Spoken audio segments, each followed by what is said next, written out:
Hello guys, so నేను ఇవాళ chicken popcorn చేసా. అయితే ఎలా ఉందో చూడండి మీరు కూడా.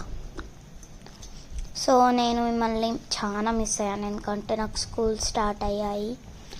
సో ఫస్ట్ మనము చికెన్ని నీట్గా కడుక్కొని అంత మసాలాలు, అల్లం వెల్లుల్లి పేస్ట్ అండ్ బేసన్ వేసి మంచిగా మ్యారినేట్ చేసుకోవాలి హాఫ్ అన్ అవర్. మీకు కావాలంటే 1 అవర్ కూడా చేసుకోవచ్చు, కానీ నాకు టైం లేకుండే అందుకే నేను చేసేసా. సో వాటిని ఒక్కసారి కార్న్ స్టార్చ్లో ఆయిల్లో వేసే ముందు డిప్ కోటింగ్ చేసి నేను వేసాను అక్కడ. సో మీరు చూడొచ్చు.